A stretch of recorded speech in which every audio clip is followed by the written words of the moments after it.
Tancredo Neves era advogado e jornalista do estado de Minas. Foi eleito vereador de São João del Rei em 1935. Saiu da política 2 anos depois, por causa do Estado Novo. Voltou ao cenário político em 47, quando foi eleito deputado estadual. Em 50, virou deputado federal com o apoio de Juscelino Kubitschek. Tancredo foi ministro da Justiça no segundo governo de Getúlio Vargas e foi um dos poucos que apoiou o presidente até o fim.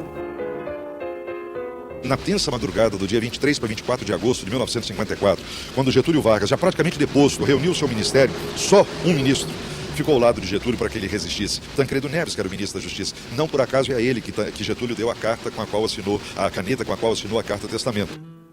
Tancredo Neves também foi presidente de bancos e secretário estadual de Finanças. Em 61, com a renúncia de Jânio Quadros, defendeu a manutenção do Estado Democrático. Assumiu o cargo de primeiro-ministro do Brasil, parlamentarista, para permitir a posse do vice João Goulart. Após o golpe militar em 64, Tancredo foi um dos poucos deputados federais que se recusou a votar pelo colégio eleitoral em Castelo Branco, primeiro presidente da ditadura.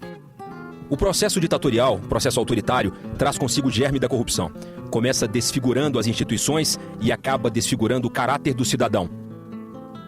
Entre 63 e 79, foi reeleito deputado federal 3 vezes. Em 78, virou senador. E em 82, Tancredo foi eleito governador de Minas. 2 anos depois, Tancredo foi um dos incentivadores do movimento Direta Já. Comícios mobilizaram o país em torno do direito de votar para presidente. Mas a emenda Dante de Oliveira, que previa as eleições diretas, não é aprovada na Câmara. Tancredo Neves sai candidato da Aliança Democrática e é eleito pelo Colégio Eleitoral. O Brasil dos nossos dias não admite nem o exclusivismo do governo nem o da oposição. Governo e oposição acima dos seus objetivos políticos têm deveres inalienáveis para com o nosso povo. Seria o primeiro presidente civil após mais de 20 anos de autoritarismo. Ele era o traço de união, era um homem capaz de fazer a transição, né, do regime militar para um regime civil. Embora, é preciso dizer que ele iria governar, como o presidente Sarney governou, com todos os instrumentos do regime militar. Não tinha mais ato institucional, mas o Figueiredo também governou sem ato institucional, né, mas com decreto-lei e tudo isso. E ele era um homem capaz de fazer essa transição. Tancredo reunia, então, as qualidades desse político hábil, extremamente culto e conciliador. E ele é buscado no Senado, onde ele estava representando Minas, para ser o porta-voz de um processo de transição que tinha sido lento, gradual e seguro e que tinha durado 10 anos. Quer dizer, o perfil de Tancredo, de um grande liberal, democrata, era o único aceitável, tanto pelas forças situacionistas quanto pela maioria das forças oposicionistas. Tancredo Neves nasceu em 4 de março de 1910, em São João del Rei, Minas Gerais. Foi vereador, deputado estadual, deputado federal várias vezes, senador, governador de Minas e o primeiro presidente civil eleito após a ditadura militar. O presidente civil na presidência da República. Na primeira eleição livre desde 1960. As eleições indiretas de Tancredo Neves foram bem mais do que isso. Elas simbolizaram uma eleição direta. Houve até comício, milhares e milhares de pessoas nas ruas. No dia da posse, que seria a posse dele, o país amanheceu todo engalanado, cheio de bandeiras, festas, etc. e tal. Tancredo, naquele momento, encarnava a esperança. Quer dizer, Tancredo, naquele momento, simbolizava a crença no retorno do país às suas melhores tradições e no avanço da própria democracia, que havia sido interrompida por 20 anos.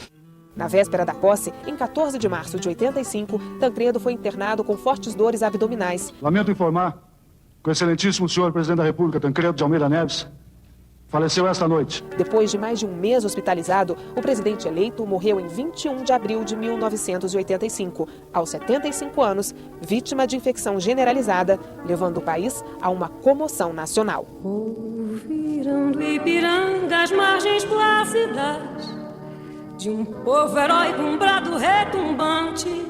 A morte dele e a sua não posse vão significar um golpe e um balde de água fria muito grande nesse enorme acervo de otimismo e de esperança que cercava o país naquele momento. A esperança é o único patrimônio dos deserdados e é a ela que recorrem as nações ao ressurgirem dos desastres históricos. Tancredo era um democrata, um liberal e um homem conservador. Nada disso tira os seus méritos. É talvez uma das figuras mais extraordinárias que a política brasileira conheceu no século XX.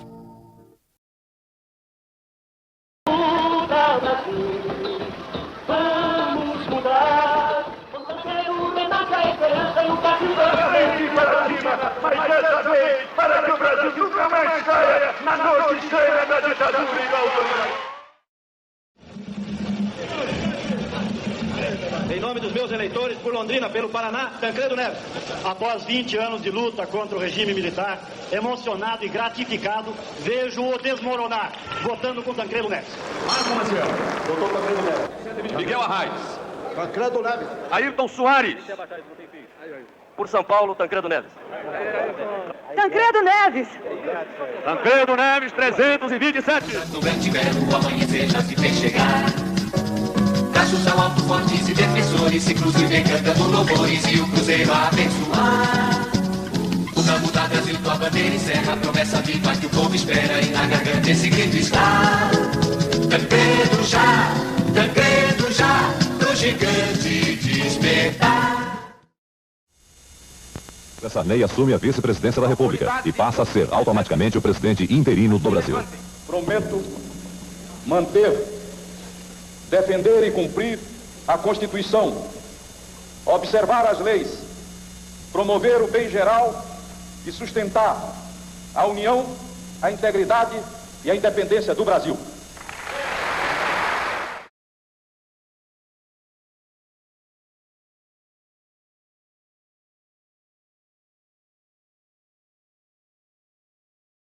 Lamento informar que o excelentíssimo senhor presidente da República, Tancredo de Almeida Neves, faleceu esta noite no Instituto do Coração, às 10 horas e 23 minutos. Asseguro à nação, com todas as forças da vontade e da coragem, que o legado de Tancredo Neves permanecerá vivo. Assim como não lhe faltei com a minha lealdade no período do seu calvário, saberei honrá-lo após a sua morte e não deixarei murchar a chama de esperança que plantamos no Brasil.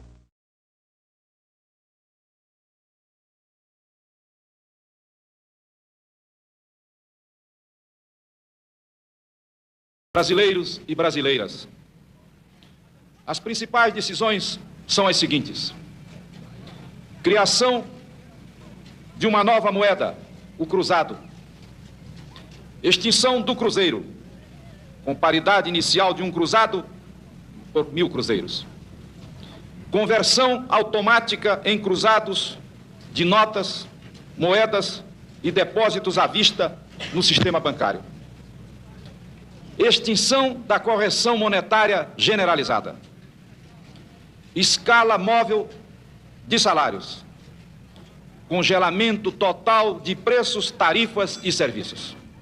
Eu raras vezes na minha vida profissional tive orgulho da minha profissão. A profissão de economista foi muito vilipendiada pelo abuso tecnocrático que fizeram dela ao longo desses anos. Eu tive dezenas de alunos, dos quais a metade se corrompeu, uma outra parte desistiu, cansou, e umas poucas dezenas continuaram lutando, estudando e batalhando. Alguns desses que estão aqui não foram nem meus alunos, mas são mais jovens do que eu. Eu estou muito contente de ver uma equipe econômica que redime politicamente este país, que dá uma contribuição política, que ajuda o governo a reencontrar o seu rumo, que dá direito a que a gente retome a bandeira do meu partido: mudança e esperança. Cada brasileiro ou brasileira será e deverá ser um fiscal dos preços.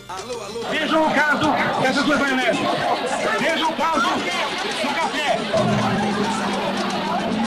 Estou em nome do José Sarney, o nosso presidente e o presidente da nova república. Cadê o gerente? Fiscalização nacional. Não precisa gritar tanto, qual é o problema? Eu sou o gerente, eu sou o fiscal do presidente. O povo, no momento em que aceitou ser fiscal do presidente, assegurou o êxito desse programa. Tabela na mão, o Brasil no coração, a vitória estava assegurada.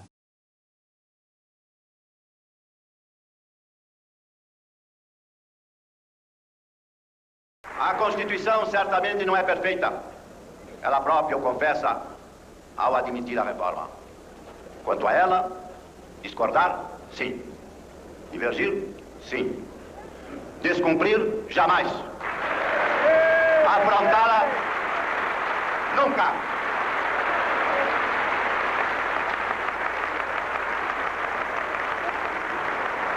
Traidor da Constituição é traidor da pátria. Que este plenário não abrigue outra Assembleia Nacional Constituinte. a Constituição pretende ser a voz, a letra, a vontade política da sociedade rumo à mudança. Que a promulgação seja nosso grito. Mudar para vencer. Muda, Brasil! Muda, Brasil!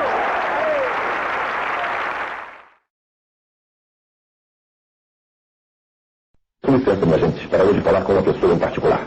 Com um homem que, desgraçadamente, ainda ocupa a presidência da República. Gostaria de tratar o senhor José Sarney com elegância e respeito. Gostaria, mas não posso. Não posso porque estou falando com um irresponsável, um omisso, um desastrado, um fraco.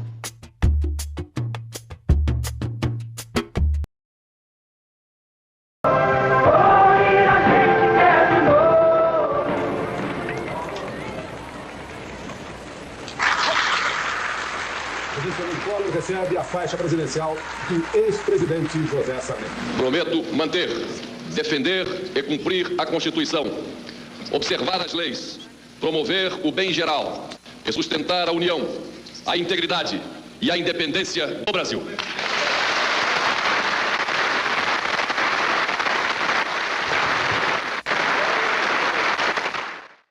O presidente Collor faz mudanças profundas na economia. Agora é vencer ou vencer. O Cruzeiro volta a ser a moeda nacional. A maior parte dos cruzados novos vai ficar retida nos bancos. Os preços até 15 de abril continuam iguais aos da última segunda-feira. Redução das barreiras à importação e estímulo à participação de capital estrangeiro no desenvolvimento nacional. 3. Demarragem de um ambicioso programa de desestatização. 4. Privatização de débitos para com a União, através de leilões de indivíduos interessados em receber dívidas atrasadas do governo federal. 5. Criação de certificados de privatização, instrumento de viabilização rápida do processo de desestatização, que serão adquiridos compulsoriamente por instituições financeiras, fundos de pensão, companhias seguradoras, etc. Não temos alternativas. O Brasil não aceita mais derrotas. Agora é vencer ou vencer. No Rio, o plano econômico cria confusão nos pequenos negócios do último domingo de verão. Céu azul e praias cheias no Rio. As pessoas acompanhavam as notícias pelo jornal. E nas conversas o assunto era só um. Só assunto econômico, né? As novas medidas do Collor. O assunto aqui é a política financeira do novo governo.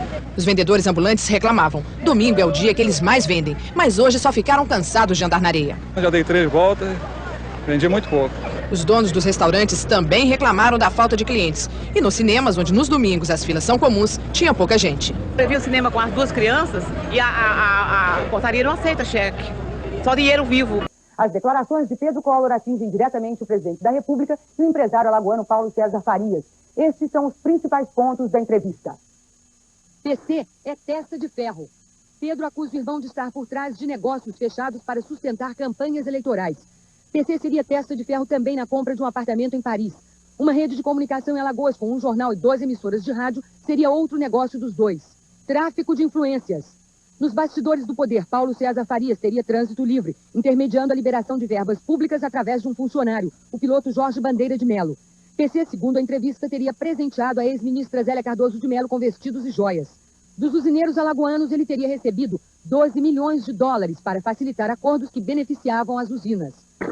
A seguir, o presidente Collor faz uma carta à nação dizendo que jamais acobertou o crime de ninguém.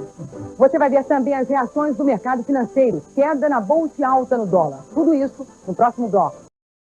Nós somos a maioria. Nós aqui presentes somos a maioria. A maioria silenciosa, é verdade, mas uma maioria fiel e trabalhadora. A minoria atrapalha.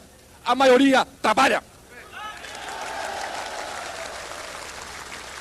Quero pedir aqui a todos vocês que, voltando aos seus estados, às suas comunidades, nos seus carros, nos seus táxis, afixem nas suas antenas ou em qualquer outro lugar a fita verde e amarela. Peçam às suas famílias para que no próximo domingo, peçam às suas famílias que no próximo domingo, e esta é uma mensagem que eu dirijo agora a todo o Brasil, a todos aqueles que têm esta mesma profissão de fé, que saiam no próximo domingo de casa com alguma peça de roupa numa das cores da nossa bandeira, que exponham nas janelas, que exponham nas suas janelas toalhas, panos, o que tiver nas cores da nossa bandeira, Quero pedir isto a vocês e irei cobrar de vocês esse pedido que lhes faço, porque assim, no próximo domingo, nós estaremos mostrando aonde está a verdadeira maioria. Estaremos mostrando aonde está a verdadeira maioria. Na minha gente, no meu povo, nos pés descalços, nos descamisados, naqueles por quem fui eleito e para quem estarei governando até o último dia do meu mandato.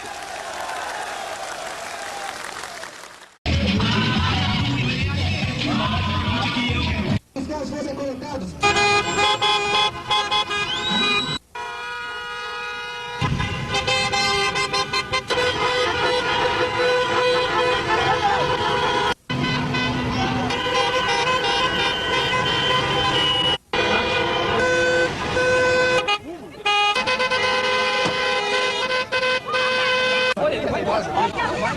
Tem um vagabundo na luta atrás,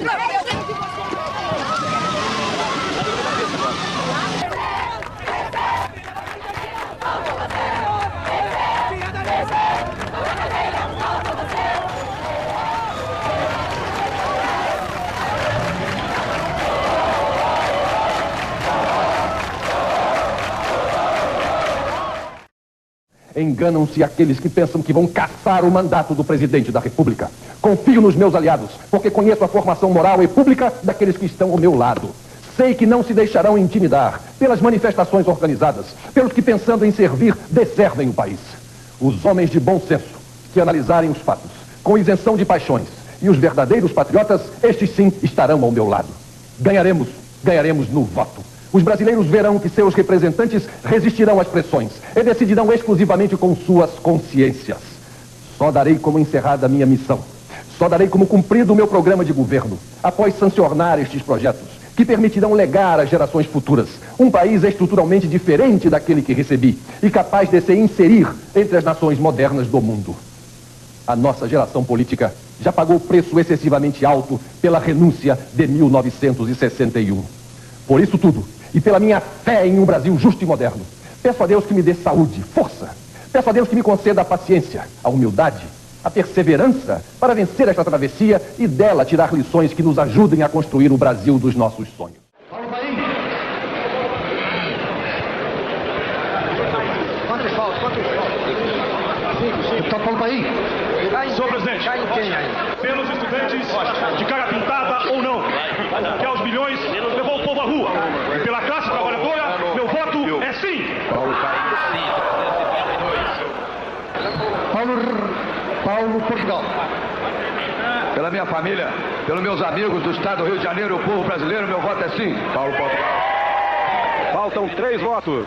Paulo Ramos. Faltam 2 votos. Ramos, é Paulo Rocha, PT Pará, vai dar o voto decisivo. Rocha. Pela geração da gente, meu voto é sim. Falta 1 voto. Paulo Romano, PFL Minas Gerais.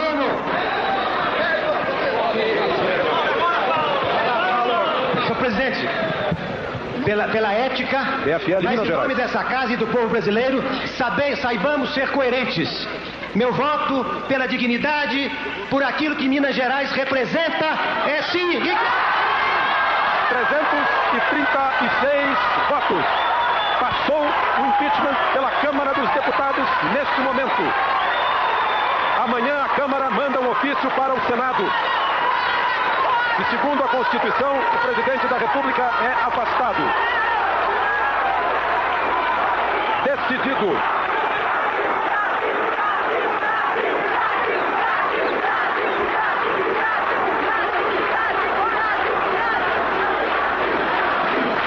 Festa no plenário. Um momento que marcou a história.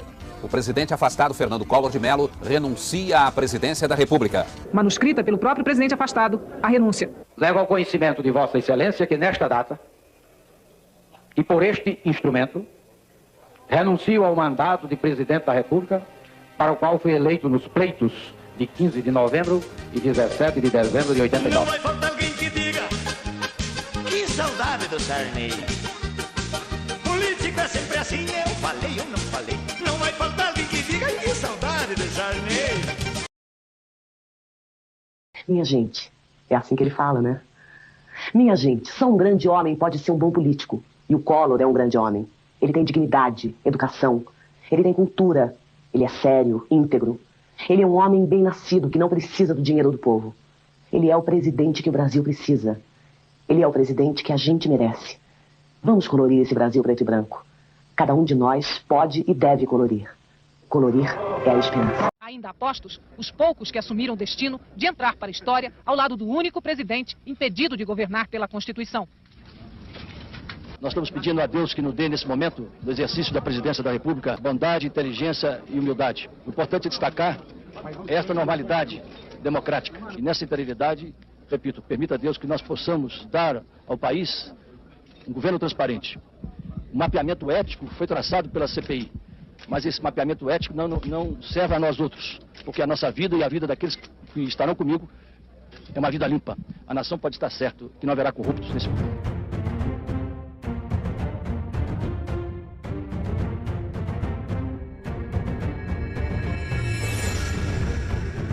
A modelo Lilian Ramos foi a personagem que mais se destacou no carnaval deste ano, por não usar apenas um detalhe em sua fantasia, a calcinha.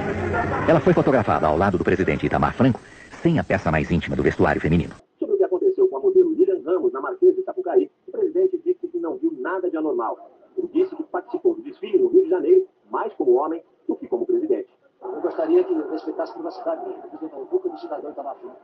Não aconteceu nada demais no Rio, aconteceu com a manifestação de alegria da Polícia do Carnaval Carioca. O Fusquinha pode voltar às ruas mais moderno ainda este ano. A Auto Latina informou hoje ao presidente Itamar Franco que tem condições de produzir o Fusca. O Fusquinha, que hoje veio também ao Palácio do Planalto, custaria 7 mil dólares, mais de 100 milhões de cruzeiros. O presidente da Auto Latina estava satisfeito e fez até pose ao lado do carro. O presidente do sindicato é contra a volta do Fusquinha. Se quiserem fazer Fusca, que façam, mas nós precisamos alertar o governo e a sociedade para o novo, para o futuro. Qual é a dificuldade de se criar um novo produto?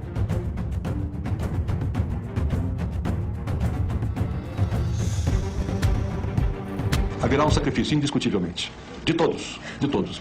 Entretanto, nem o Estado, nem o município, nem a educação, nem os fundos de desenvolvimento, nenhum deles perderá nada. Depois que o Congresso mudar a Constituição, o Banco Central começa a divulgar um novo indexador. É a Unidade Real de Valor, URV. Um índice que vai variar todo dia, junto com o dólar comercial.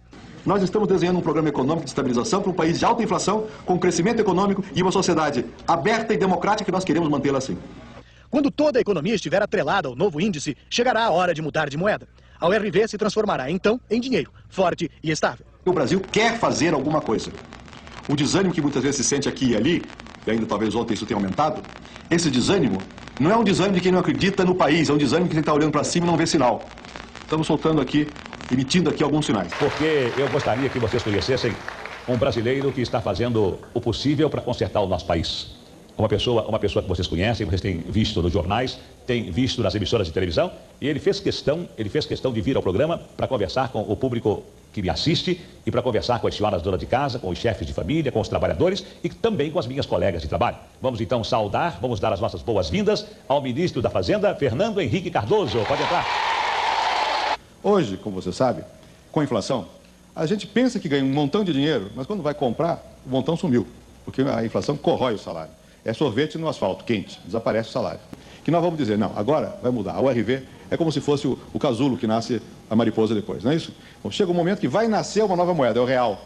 Quando chegar o real, aí é como se fosse o franco, o dólar, né? Não, acaba a inflação. Não vou explicar, é complicado como é que a gente vai acabar. E não é nenhuma mágica, não, né? Eu sou contra esse negócio de enganar o povo. Mas acaba a inflação. O presidente Itamar Franco exibiu dinheiro novo para os fotógrafos como se fosse um troféu. R$40 para passar o fim de semana. O ministro da Fazenda, Rubens Recupero, levou a metade, R$20. O presidente e o ministro repetiram a operação na agência da Caixa Econômica Federal e botaram em dia o esquecido hábito de contar moedas. Com a chegada do real nesse 1º de julho, o Brasil tem a oportunidade de mudar de forma definitiva o curso da sua história. A moeda é o mais concreto dos atos de confiança das nações em si mesmas. Por isso, todos os processos inflacionários da história se relacionam com as crises políticas e com as crises morais. É a inflação que tem cobrado dos mais pobres, daqueles que não têm como se proteger, o mais pesado de todos os impostos, o imposto da inflação. A grandeza dessa conquista transcende as circunstâncias do tempo eleitoral. Trata-se de um esforço de toda a nação, que coube ao presidente da República coordenar e administrar, a fim de, no cumprimento impostergável dever, deixar a seu sucessor, quem quer que seja o escolhido, moeda sólida, capaz de promover o desenvolvimento sem faltar à justiça. E a nova moeda vira o principal ponto de discussão na campanha. Eu vou lembrar uma coisa. Quando o Collor lançou o programa dele, imediatamente o povo dava 90% de aceitação do Collor. Né? Eu acho que a gente não pode jogar com essa coisa imediata. É preciso ver no longo prazo se a economia brasileira resiste. É preciso ver no longo prazo. Estou convencido que a economia resiste, que esse plano foi feito com cuidado. Com muita objeção do PT, do PDT que atrapalharam, mas nós vamos fazer.